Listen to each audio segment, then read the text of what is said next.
নমস্কাৰ বন্ধু বান্ধৱীসকল, পুনৰ এবাৰ আপোনালোক সকলোকে মোৰ ইউটিউব চেনেললৈ স্বাগতম জনাইছোঁ। আশা কৰিছোঁ সকলো ভালে আছে আৰু মোৰো বৰ্তমান ভালেই। আজি আকৌ আপোনালোকৰ বাবে লৈ আহিছোঁ শুকান ছালত কেনেকুৱা ধৰণৰ ফেচ পেক লগাব।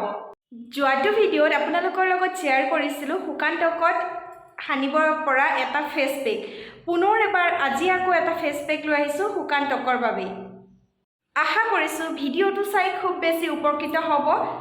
তেন্তে বলক ভিডিঅ'টো আৰম্ভ কৰোঁ। যোৱাটো ভিডিঅ'ত আপোনালোকৰ লগত শ্বেয়াৰ কৰিছিলোঁ শুকান চাউল আমাৰ স্কিনৰ কাৰণে কিমান বেছি উপযোগী। যদি ভিডিঅ'টো চোৱা নাই তেন্তে এবাৰ চাব পাৰে। শুকান ছালৰ কাৰণে আপুনিও ঘৰতে নেচাৰেল আৰু উৎকৃষ্ট মানৰ ফেচ পেক ঘৰতে বনাব পাৰিব।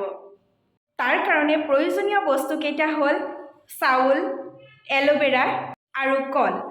এই ফেচ পেকটো শুকান ছাল আৰু নিস্তেজ ছালৰ কাৰণে খুব বেছি উপযোগী। প্ৰথমতে এই ফেচ পেকটো বনাবৰ কাৰণে আপোনালোকে ল'ব লাগিব 2 চামুচ চাউল, এটা কল মানে পকা কল, এল'ভেৰা জেল 1 চামুচ বা 2 চামুচ। ইচ্ছা কৰিলে আপুনি মৌ 1 চামুচ বা 2 চামুচ তাৰ লগত এড কৰি দিব পাৰে। মৌ এড কৰিবলৈ কোৱাৰ কাৰণটো হৈছে মৌৱে আমাৰ স্কিনখন কোমল আৰু উজ্জ্বল কৰাত খুব বেছি সহায় কৰে।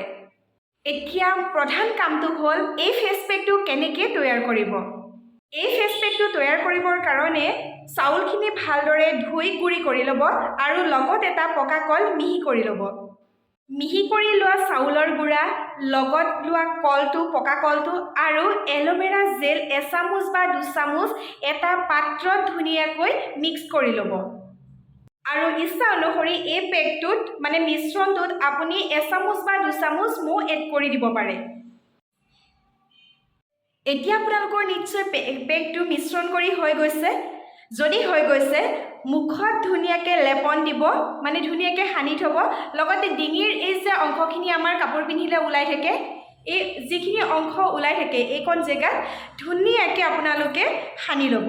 সানি পেলাই 15 পৰা 20 মিনিট সময় ৰাখি থ'ব। হয়তো আপোনালোকৰ এতিয়া ফেচ পেকটো আধা শুকাই গৈছে। যদি আধা শুকাই গৈছে মুখত লগোৱাৰ পাছত তেতিয়াহ'লে ধুনীয়াকৈ ঠাণ্ডা পানীৰে মুখখন ধুই দিব।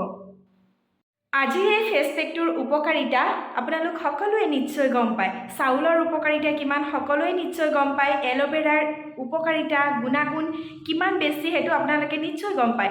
লগতে পকা কলে কি কৰে আমাৰ স্কিনত সেইখিনিও আপোনালোকে নিশ্চয় গম পায়। যদি নাজানে তেন্তে মই আপোনালোকৰ বাবে অকণমান থুলমূলকৈ জনাই থ'ম। আপোনালোকে এই উপকাৰিতাখিনি জনাৰ পাছত নিশ্চয় এই ফেচ পেকটো সদায় সানিবৰ কাৰণে আপোনালোকৰ মন যাব। শুকান চাউলে স্কাৰ্ব কৰাৰ লগতে আমাৰ স্কিনটো টাইটনিং কৰাত সহায় কৰে। কলে ড্ৰাই স্কিন হাইড্ৰেট কৰাত সহায় কৰে আৰু ভিটামিন চি আৰু B6ৰে পৰিপূৰ্ণ। এল'ভেৰা জেলে আমাৰ স্কিনত শীতলতা দিয়ে আৰু এলাৰ্জি কমায়। মৌৱে আমাৰ ছালৰ আৰ্দ্ৰতা দিয়ে। আৰু এই ঘৰুৱা ফেচ পেকটো আপোনালোকে সপ্তাহত 2 পৰা 3 দিন ব্যৱহাৰ কৰিব পাৰে। আশা কৰিছোঁ আজিৰ এই ভিডিঅ'টো চাই আপোনালোক খুব বেছি উপকৃত হ'ব। লগতে ভিডিঅ'টো চাই ভাল পালে বুলি আশা কৰিছোঁ। যদি ভাল পালে লাইক কৰিব, কমেণ্ট কৰিব, লগতে চেনেলটো ছাবস্ক্ৰাইব কৰি দিব বুলি আশা কৰিছোঁ। আজিলৈ বাই। পুনৰ এটা ধুনীয়া ভিডিঅ' লৈ আপোনালোকৰ মাজলৈ আহিম।